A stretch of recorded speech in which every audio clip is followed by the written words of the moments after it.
In this video, I'm going to be going over the best cards to be buying right now in Season 8 in NBA 2K23 My Team after the market has crashed completely since Season 7. As you guys know, with the endgame Luka Doncic packs, we got tons of good endgames, tons of good invincibles, but that's not the only reason why the market crashed. Also because now we're into Season number 8. When the new season comes out, especially when it's one of the final seasons, market always tanks. So a lot of cards right now are super cheap, a lot cheaper than they used to be, and I saw a lot of people in my comment section asking for this type of video, going over the best cards to be buying right now in Season 8. So it's not going to be a certain position, it's not going to be a certain price point, it's not going to be a certain amount of cards, it's just going to be every single card in the game that I do think is somewhat worth buying. Some budget, some mid-level, some expensive, some point guards, some centers. I think you guys do get the point. But first off, want to talk about, some of the new invincible cards that I think potentially could be worth picking up. So DeMarcus Cousins, I would probably stay away from, even though I think Boogie's a really good power forward. He's just a little bit expensive for how good he is. The ones I would actually focus on, though, from the new ones is Danny Granger. I think Danny Granger is an absolute beast at the shooting guard position. I would say, in my opinion, a top 5 shooting guard in the game, and you should be able to find this card for right around 100,000. Earlier today in the morning, he was actually like 95k. Maybe he's not a buy now anymore. He was a buy now when I checked earlier in the morning. So now is he not a buy now? Okay, so I guess he's not a buy now, but earlier this morning he was about 95k. So you can see a couple here for, okay, yeah, so he's still about, buy now. About 100,000 MT for Danny Granger, and I think he's a really good 6'9" shooting guard. He's got a 7'1" wingspan, a great jump shot on him. He's got that KPJ base, Kevin Love upper on very quick timing. So I think he's just like LeBron at shooting guard, but can shoot the 3 ball way better, and also does have way better dribble sigs. And I do like Ant a lot. Now he might be expensive for how good he is, but I think Ant's a pretty solid pickup. But there's way better options that I'll talk about here in a second that are going to be a lot cheaper than Ant. But I do think Ant is a really good offensive point guard and also super fun to use in game. For the end games, I don't think anybody's worth buying unless you're really looking to make the best team in the game. But I think we'll be getting cards every single Tuesday and Friday, because this is something I'm not sure if you guys have seen. I was planning on maybe making a separate video on this, but as you guys can see, 21 hours remaining and 48 minutes, 21 hours 48 minutes remaining on these endgame Luka Doncic packs, which mean they expire on Tuesday at exactly 11 a.m. Eastern time, which means these packs won't be in the pack market, and I assume we'll be getting new endgame packs. So what I think will happen is the normal endgame packs we get on Friday will just be Friday and Tuesday. So that's going to be something different. I'm not sure how that's going to work, but yeah, I just want to point that out because I know some people might not know about that. So yeah, we're going to be getting more and more endgame. So is it worth buying any of these cards? I'm not really sure. I think endgame D-Rob is an absolute beast.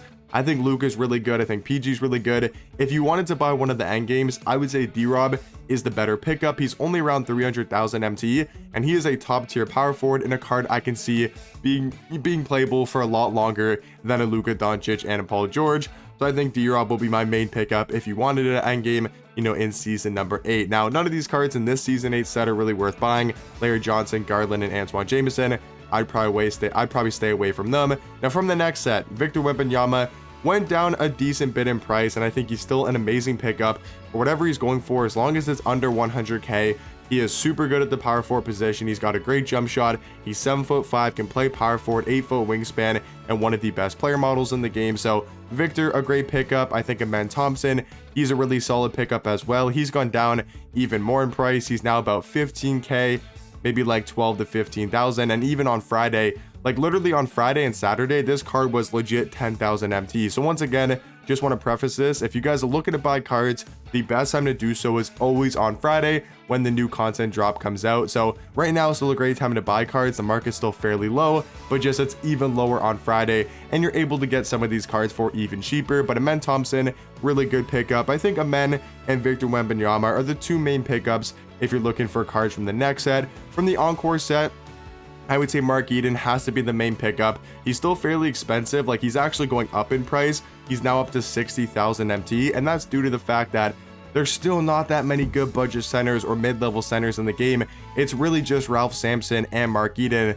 Looks like Ralph went down a little bit in price. He might be like 40 to 45k, but Mark Eden actually went up in price. So these two guys still fairly expensive, but I think are really good pickups if you want a tall giant center, a guy to be able to guard the Manute Bulls, the Yao Mings, the Rick Smicks of the world. I think these cards are, probably the guys you need to pick up if you're looking for the taller centers. So Mark Eden and Ralph Sampson, I think, are going to be really good pickups in Season 8. AK-47 is still a top tier budget card in the game, and he's gone down in price to about just below 20k, maybe 19, 18k for this Dark Matter AK card. Sometimes, on Friday, you were able to find this card for 15k, but he's still going to be a really good defensive shooting guard. And I think that's kind of it for Season 7. The main cards I want to talk about are Season 6 and even a couple cards in Season number 5. So from Season 6, I would mainly focus on, these two cards right here. Ben Simmons. I think Ben Simmons, for under 20k is such good value. Him becoming a budget point guard is kind of crazy because Ben Simmons is still the best defensive point guard in the game. I know it's not his hero version, but there's not too big of a difference. The shooting badge just is nice on Hall of Fame for his hero version, but this card is still amazing at point guard, debatably a top 5 point guard in the game. And also Yao Ming for a buy now price, I think, is an amazing pickup. He's gone down a ton in price over the past couple of days since Season 8 number dropped, or since Season 8 dropped. He was a buy now on Friday and Saturday, and even Sunday. I haven't checked his price yet. He's around 100k. I would assume he's a buy now, but maybe he's not a buy now anymore.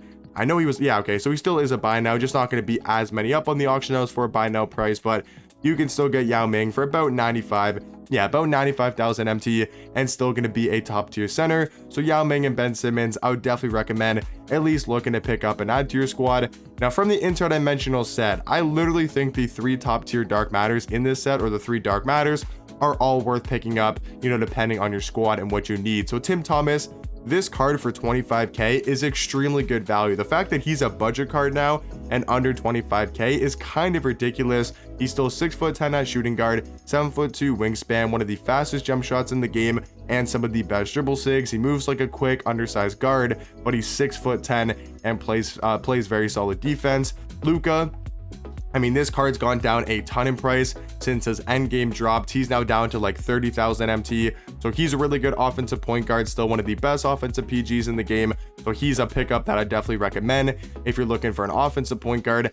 And then also this Dark Matter Bull, right? 7'2" at small forward, 7'7" wingspan. And this card is a buy now, or at least was a buy now once again, Friday, Saturday, Sunday. And he is a buy now still, maybe not as cheap as he once was, but this card for under 100,000 MT, if I were to recommend you guys one card that's under 100k, I'm saying Bull. This is the card that I feel like a lot of people need on their squad. He's a guy that's going to give you the size, going to give you the height, the wingspan, everything you need. So if you're looking for just a top tier card at small forward for under 100k, I would recommend Bull. If I had to pick one card in this entire video, it would have to be Bull. I think he's amazing for his price and still one of the best small forwards. From the out of position 2 set, very similar to the interdimensional, I think these three Dark Matters are amazing pickups. You got Nikola Jokic, who is still one of the best point guards in the game. He dropped a ton in price. He's now below 50,000 MT, and he was only like 35k on Friday when the new season came out. But Jokic is an amazing pickup, a 6'11" point guard. If you're looking for a budget PG, a card around 10,000 MT, you got this Ron Artest, who's an absolute beast on the defensive end, and then also Kevin Garnett for around a budget price tag, I think is an amazing pickup. A 6'11" small forward who can also play shooting guard with a really good jump shot. And then also Big Z is always a great pickup. To have a 7'3" small forward or a 7'3" shooting guard, you can never really go too wrong with that. So Big Z for about 20k, I think is also an amazing pickup. And then from the Radiant set, we got these 2 Dark Matters. Dark Matter T-Mac, an absolute beast at shooting guard. He's slowly going back up in price because on Friday and Saturday, you were actually able to find this card for 20 to 25k, where now you're not really able to find him for that price. He's more like 35,000 MT. And then Dark Matter D-Rob, I think, is also an amazing price. Just like Luka, he went down a ton because his endgame came out. So now he's only about 15 to 20k, which is kind of ridiculous, and he's still a really good budget power forward. And then from the 16-bit set, you got Kristaps, who dropped a ton in price. He's now around that budget price tag as well, around 30k. And he's an amazing 7'3" center and power forward with still a really good jump shot. And then the final card is going to be Pink Diamond Taco, a card that I saw earlier for about 60k. I want to quickly see how much he's going for now. I literally saw him for 60k this morning, and looks like he's around that same price, maybe a little bit more. But yeah, Taco Fall still such a good pickup. 7'6" at power forward with an 8'2" wingspan. But yeah, guys, that's going to be all of my best pickups to be getting right now in season number 8. We got a lot of budget cards in there, a lot of expensive cards, a lot of mid-level cards, and just those are all the cards I'd be recommend. You know, I'm just giving you guys a bunch of cards, not saying you have to pick up every single card I mention or anybody, but just giving you guys my best opinions, you know, on all the best cards in the game for their value and their price tag, and just who I'd be looking out to go, who I'd be looking to go get right now. But let me know in the comment section down below if there's anybody I missed that you guys think is a really good pickup. Let each other know in the comment section down below, and I'll catch you guys in the next one. Peace.